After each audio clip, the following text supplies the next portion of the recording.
ठाकरे गटाचे नेते संजय राऊत यांच्या विरोधात मेधा सोमय्या यांनी अब्रूनुकसानीचा दावा जो आहे तो कोर्टात केलेला होता। त्या सगळ्या संदर्भात आज निकाल लागलेला आहे आणि संजय राऊत यांना 25,000चा दंड आणि 15 दिवसांची शिक्षा ठोठावण्यात आलेली आहे। या सगळ्या संदर्भात बोलण्याकरता आपल्यासोबत मेधा सोमय्या मॅडम आहेत। मॅडम, तुमच्यावरती तुम्ही अब्रूनुकसानीचा दावा संजय राऊतांवर ठोकलेला होता, परंतु तुमच्यावरती 100 कोटी रुपयांचा शौचालय घोटाळ्याचा आरोप त्यांनी केलेला होता। माध्यमांमध्ये ती विधानं केलेली सगळी बेताल होती, त्याच्यात काही तथ्य नव्हतं। हे आता न्यायालयाच्या निर्णयानुसार सिद्ध झालेलं आहे।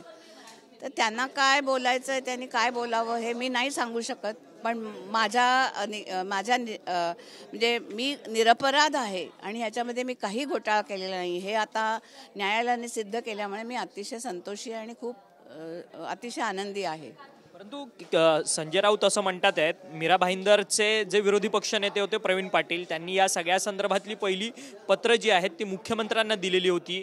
तुमच्या या सगळ्या युवक प्रतिष्ठानच्याद्वारे संपूर्ण शौचालय घोटाळा झालेला आहे, त्यामुळे त्या आधारे मी सगळी आरोप केलेली होती असं त्यांचं म्हणणं आहे। त्यांचं म्हणणं काय आहे ते तुम्ही त्यांना विचारलं तर जास्त बरं होईल, नाही का?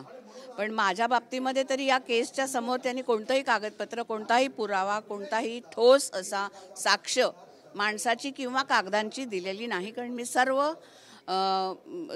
जी हे होती प्रोसिजर होती, जी एव्हिडन्सेस वगैरे सगळे होते ते मी स्वतः अभ्यास केलेले आहेत आणि स्वतः बघितलेले आहेत। परंतु आता संजय राऊत असं म्हणतात आहेत, जो निकाल सेशन कोर्टाने दिलेला आहे त्या सगळ्या संदर्भात आता पुढच्या न्यायालयात जाण्याची त्यांची देखील तयारी आहे। परंतु सरन्यायाधीश पंतप्रधान मोदींच्या घरी मोदक खायला येतात, त्यामुळे अशा पद्धतीने निकाल आमच्या विरोधात लागतो असं त्यांनी काय बोलायचं ते मी काय सांगणार, ते त्यांना विचारा। आता त्यांना जर का मी असं वाटत असेल की ते तुम्ही ठरवा। परंतु त्याचा अवमान नाही का? मग ज्या पद्धतीने अर्थातच अवमान आहे आणि त्याच्या विरोधात सुमोटो ॲक्शन घेतली पाहिजे।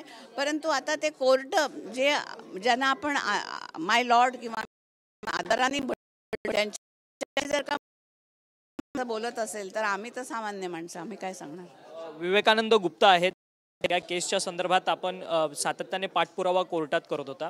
संजय राऊतांना आता या सगळ्या संदर्भात शिक्षा झाली आहे, त्यांनी या प्रकरणात जामीन सुद्धा घेतलाय। आता संजय राऊत अवमान करतात तसं मेधा सोमय्यांचं म्हणणं आहे, मग त्या विरोधात तुम्ही कोणती ॲक्शन घेणार?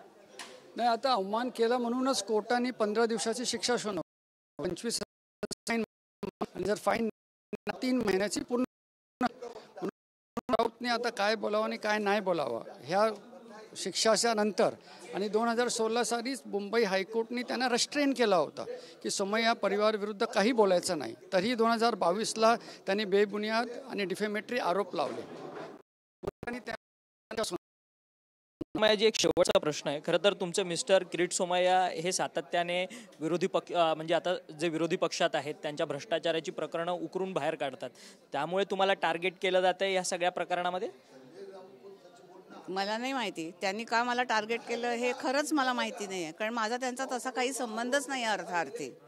आणि त्याच्यावरती म्हणजे मी आता त्याच्यावरती काय बोलू, मला ना खरं सांगू बोलण्या इतकी पण त्याला महत्त्व द्यावं असं वाटत नाही।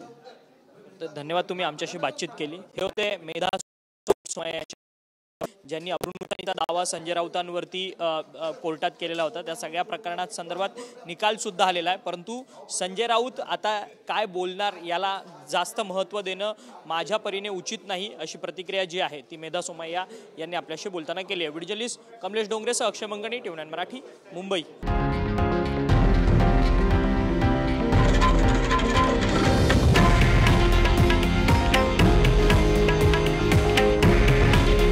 हे आहे देशातील नंबर 1 न्यूज नेटवर्क आणि आपण पाहत आहात TV9 मराठी।